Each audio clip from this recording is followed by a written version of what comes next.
हमारे साथ अभी रामाज्ञा स्कूल नोएडा एक्सटेंशन की जो है वो प्रिंसिपल मौजूद हैं और अभी वो बताएंगी कि जैसे एग्ज़ाम्स के टाइम्स आ रहे हैं और बच्चे जो हैं वो काफ़ी स्ट्रेस में इस वक्त गुजर रहे हैं, तो उनके लिए क्या टिप्स हो सकता है। और आज रामाज्ञा स्कूल में भी एक इवेंट ऑर्गेनाइज किया गया था मॉरल वैल्यूज़ और इन चीज़ों को लेकर के। तो सबसे पहले मैम बहुत बहुत स्वागत है आपका अपार्टमेंट टाइम्स में। मैम, क्या था आज का टॉपिक और कैसा रहा? आज का टॉपिक हमारा था experiential learning with sanskar. Experiential learning if you talk about it is that when you do some hands on, कोई भी कॉन्सेप्ट को पढ़ने से पहले या कुछ भी करने से पहले अगर हम किसी चीज़ को कर लेते हैं तो उसका जो इम्पैक्ट है हमारी पर्सनालिटी वो इतना ज़्यादा हैवी हो जाता है that it comes automatically in your personality. For example मैं संस्कार की बात करती हूँ, जो कि आज बहुत अहम टॉपिक था हमारे सेशन का। संस्कार बच्चों को सिखाए नहीं जा सकते, आप समझते हो ना। आप सिखाओगे बच्चों को कि भाई ये करना है, ऐसे करना है, लेकिन अगर हम खुद करेंगे उनके सामने, वो अपने आप इम्बाइब होता है। बच्चा वो खुद करता है, राइट। जब वो खुद करता है ना, उसी को हम एक्सपीरियंशियल लर्निंग कहते हैं। So when anything happens while observing a role model, and what are we teachers? We all are role models. So we do it with them so that they can adopt it better. This is how we come up. सो आज का यही topic था हमारा, experiential learning. और experiential learning का मतलब ये नहीं कि क्लासरूम में बैठ के फॉरेस्ट दिखा दिया। We should be taking them to some forest area. बैठ करके हमने उनको आज बता दिया कि this is what is the water cycle, this is how the precipitation comes in, then condensation happens. Why can't we take them out in the rains? We can be equipped with all the stuff. Raincoat में बच्चे को बुलाइए उस दिन, क्यों rainy day पे holiday करना है? Let us give them the experience of having a range. Let them have it, because this is an integral part of our, cycle, the biosystem. So that should be there. This is what is experiential learning, and we should all be inclined towards it. Ma'am, अभी board के exams आने वाले हैं 12th और 10th के, तो और साथ में जेईई के पेपर्स भी चल रहे हैं।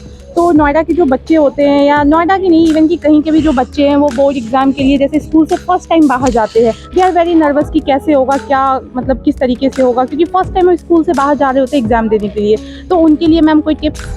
मैं यही कहना चाहूँगी, ऐसे टाइम पर बच्चों को थोड़ा सा relaxing, we can say give them a relaxing meals. Relaxing meals, it is not only about giving them food to eat.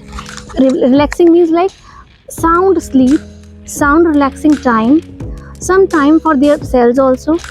Of course, there has to be a timetable that they have to follow during this time. The set pattern of the study that they will be following during this time is very important. But then there should be a break also. Proper meal pattern to be felicitated by their parents. उनके parents खुद करें इस चीज़ को। Parents का यही support चाहिए होता है। We just don't want parent आकर के प्रेशर करे, ये नहीं हुआ या वो नहीं हुआ, इसकी ज़रूरत नहीं है। पेरेंट का सपोर्ट इतना ही चाहिए कि यू आर लुकिंग आफ्टर कि बच्चे ने प्रॉपर टाइम पर मील लिया है, क्या मील लिया है, दैट इज़ इम्पॉर्टेंट। ऐसा कोई बच्चे को ना हम खिलाएं जिससे बच्चे को बहुत ज़्यादा लेथार्जिक और नींद आए। मैम, अभी बहुत ज़्यादा कॉन्सेप्ट ऐसे भारत में चल रहे हैं डिजिटल इंडिया, जिसमें बच्चे भी फ़ोन से ज़्यादातर बुक्स ना पढ़ के वो फ़ोन से पढ़ते हैं। तो ये किस हद तक सही है? लाइक बच्चों के लिए ये ज़्यादा सही है, या फिर फ़ोन से पढ़ना एक हेल्पफुल है वो? तो मतलब क्योंकि बहुत ज़्यादा आजकल के जो बच्चे हैं वो एडिक्टेड हो चुके हैं फ़ोन के, और वो सोचते हैं कि शॉर्टकट में लाइक वीडियोज़ वगैरह देख लो, कॉन्सेप्ट क्लियर हो जाए, तो लाइक बुक कहीं ना कहीं छूट रहा है पीछे। मैं तो ये रिकमेंड नहीं करूँगी कि शॉर्ट फॉर्म में कोई भी वीडियो आप देख करके और अपने आप को एनरिच कर लो, बिकॉज मेरा ये मानना है, जितने भी आप देखिए ना, सबको परमिशन है ना कुछ भी शूट करने की, कुछ भी अपलोड करने की। हम सभी को डिजिटल प्लेटफॉर्म पे परमिशन है। उसको ऑथेंटिकेट कौन कर रहा है, वैलिडेट कौन कर रहा है कि वो जो कंटेंट है अवेलेबल बच्चे के लिए, क्या वो सही है? जब स्कूल्स रन करते हैं ना, स्कूल्स को एक एफिलिएशन मिलता है सीबीएसई की तरफ से, जो उसको वैलिडेट करता है कि यहाँ से जो भी शिक्षा बच्चे को मिल रही है वो ऑथेंटिकेटेड शिक्षा है, वो यहाँ से बच्चे की राइट एजुकेशन जा रही है। बट क्या ये जितने भी चैनल्स की आप बात कर रहे हो, जो जिन वीडियोस की आप बात कर रहे हो, क्या उसे किसी ने वैलिडेट किया है? और अगर नहीं किया तो क्या कोई प्रोसीजर है जो बच्चा फॉलो कर रहा है? और अगर नहीं है तो मैं तो इसे कभी रिकमेंड नहीं करूँगी, और ना ही मैं चाहूँगी कि कोई भी बच्चा इसे करे।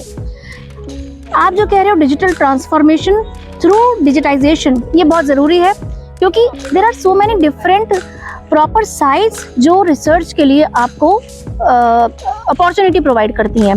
हर बच्चे को उसका ज़रूर सहारा लेना चाहिए, बिकॉज वो आपकी रिसर्च में हेल्प करता है। क्योंकि एक बच्चा अगर रिसर्च करेगा बहुत टाइम ख़राब होता है। अब जा करके उस एरिया को एक्सप्लोर करना, वहाँ रिसर्च करना कितना टाइम लगा, डेटा कलेक्ट करना। लेकिन अभी ये सब चीज़ें अगर अवेलेबल हैं हमारे पास किसी ऐसी ऑथेंटिकेटेड साइट पर जहाँ से हम लेकर के अपना रिसर्च रिपोर्ट रेडी कर सकें, दैट इज़ बेनिफिशियल। बहुत बहुत थैंक यू मैम, क्योंकि नोएडा के जो बच्चे अभी पेपर्स देने जो जाएंगे और जो हमारे अपार्टमेंट टाइम से जुड़े हुए हमारे व्यूवर्स जो पेरेंट्स जुड़े हुए हैं, तो उनके लिए काफ़ी ये वीडियो हेल्पफुल होने वाला है। तो ऐसे ही तमाम खबरों के लिए आप बने रहिए अपार्टमेंट टाइम्स के साथ, और आगे भी हम आपको ऐसे ही एग्ज़ाम्स को लेकर अपडेट्स देते रहेंगे। नमस्कार।